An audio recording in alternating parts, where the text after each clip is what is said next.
everyone. Today we will be presenting on Chapter 11 entitled Instructional Methods and Settings. In this week's Adverum discussion, we are asking what makes a teacher effective for you and what types of methods did they use to facilitate your learning. Try to recall your very first driving lesson. Who taught you and how did they teach you how to drive? I know from my experience, my mom did a demonstration and a return demonstration method for me. She would drive to a community college parking lot on a Sunday morning so it would be empty. While doing a couple laps on the parking lot, she would show me how to navigate the car and the road, how to turn, and other driving skills so that I would better be equipped when I took my test. Then she would ask me to drive the same path she took while offering a lot of cues at first until I learned to master the skill.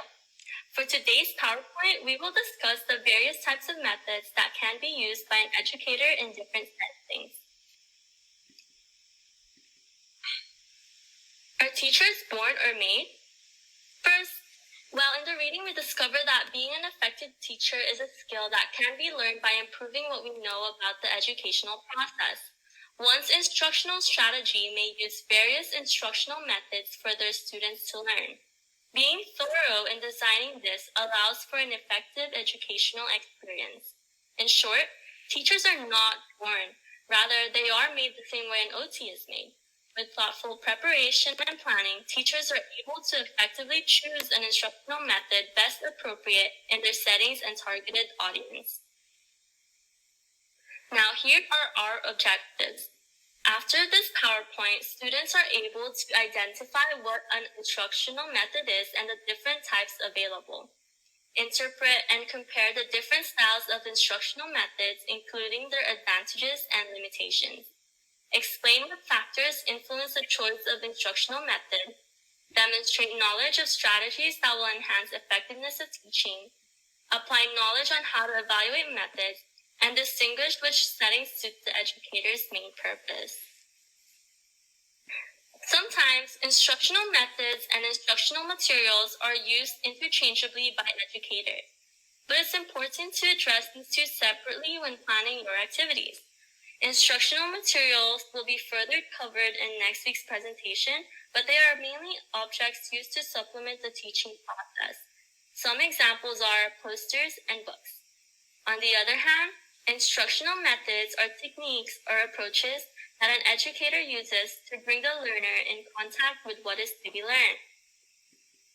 Here are examples of instructional methods that we will cover today: lecture, group discussion, one-to-one instruction, demonstration, return demonstration, gaming, simulation, role-playing, role modeling, and self-instruction. It's important to remember that none of these are considered more superior over another, as long as the educator is choosing a method that caters to their targeted audience and is using it along with other techniques and supplementary tools, learning can be maximized. So why should we care as OTs about studying instructional methods? Well, a study called Identifying Instructional Methods for Development of Clinical Reasoning in Entry-Level OT Education was published in 2018. It showed that faculty in entry-level OT programs mainly use labs, general discussions, case studies, experiential learning, and videos to develop clinical reasoning of their students. Methods such as rotating chair, concept mapping, tutorials, games, discussion boards, and Socratic questioning were the least frequently used. A participant mentioned how I think we just kind of got used to standing up there in front of the classroom and lecturing, and maybe this is all as a student we were exposed to. Here we see that the use of lectures were because of previous exposure, and so this implies that we need to expose students to different types of methods so that they become informed and competent in applying it in their future classrooms. Another participant mentioned that students need a lot of feedback and creativity when learning. As future OTs, we need to consider this information because clients will be our students and they will also need feedback and creativity when learning something new.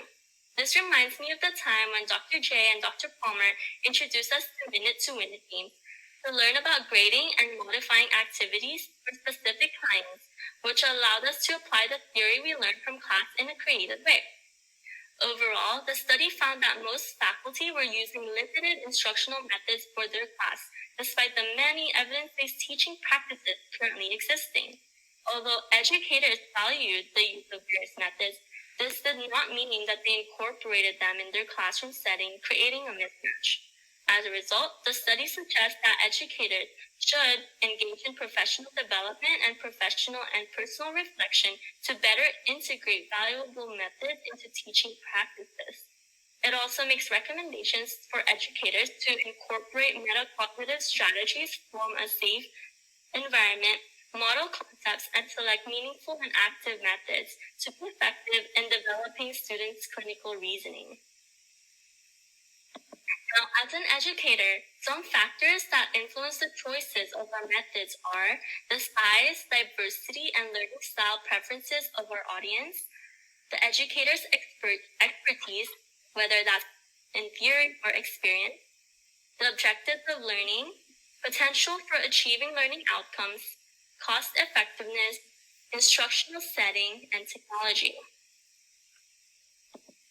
All right, so what is a lecture? A lecture is a highly structured method by which the teacher verbally transmits information directly to a group of learners for instruction.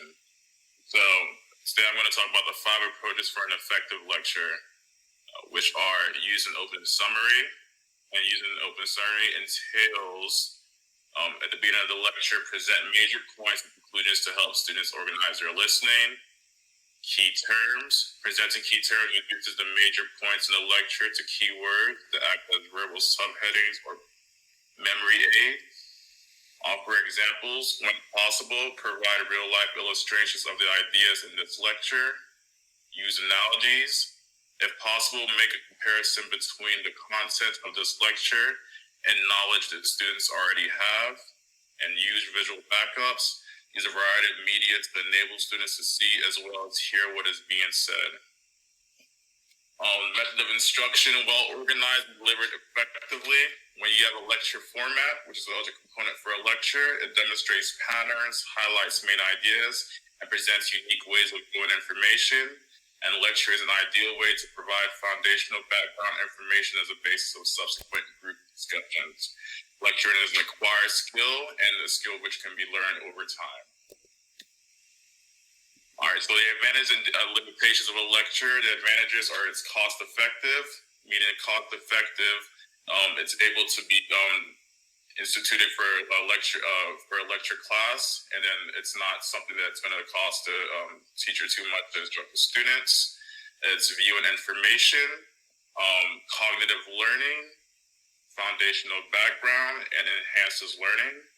Limitations is ineffective to psychomotor behavior. It limits participants. It's a learning style that's not really practical sometimes in lecture format, and it's diversely among learners. And the 3 different parts of a lecture is an introduction. And during the introduction phase of a lecture, the lecturer should present learners with an overview of the behavioral objectives pertinent to the lecture topic. The focus is on the speaker, captures their attention, and clarifies goals. The body, careful presentation is needed so that the important aspects are covered in an organized and accurate, logical, cohesive, and interesting manner. Discussion or questions and answer sessions to enhance active learning and participation. And in conclusion, it wraps up with every lecture. A final question of a lecture should be summarized, suggesting relevant readings to the group, visual aids and technology for presentation of necessities. And lecture styles differ among educators based off various factors mentioned above. As students, certain factors contribute to promoting understanding of materials from our classes. Demonstrating patterns, highlighting main ideas, summarizing data is effective towards students viewing information and learning the course material. With cognitive domain skills being effectively utilized during lectures can promote advantageous experience for the students. A group discussion encompasses multiple learning domains. Group discussion is a method of teaching whereby learners get together to exchange information, feelings, and opinions with one another and with the teacher. A cognitive domain is being improved for clients by facilitating problem solving within a group setting. and learners are being able to reflect about their beliefs from group interaction and how it benefits their effective domain. A group discussion can be also guided, collaborative, small group, or cooperative learning. The benefit of a group is that it's leads to a deeper understanding and relevant and retention of information. An example of an effective group discussion is when the teacher can facilitate conversation by sharing their experience relating towards objectives of the group. Teaching people in groups rather than individually allows the teacher to reach a number of learners at the same time. It's more cost effective, and the preset behavioral objectives should be the focus when using group discussions. So group discussions relate to healthcare. So healthcare costs rising and interventions such as group discussion has been effective in simultaneously educating individuals with similar learning needs as it relates to medical diagnoses. A study reported on a group of clients in a waiting room for an ambulatory care center were educated by videotape about glaucoma, which was then followed by group interaction with a patient educator to discuss key points and answer questions. The study evaluated clients being informed about glaucoma by videotape and then a question and answer to discuss key points about the topic. This method promotes clients being more knowledgeable about their diagnoses before speaking with their physician. More of the responsibility is on the client to be aware of their health risk and best ways to decrease incidents that could arise from their condition. Well, a point for group discussion that pertains to healthcare is with healthcare costs, insurance companies have to accommodate for increased expenses that relates to client care. Informing clients and healthcare workers with group discussion aid a client in coping with a specific disease or problem. This was found to be a useful approach for healthcare workers in breaking down the negative stereotypes of individuals.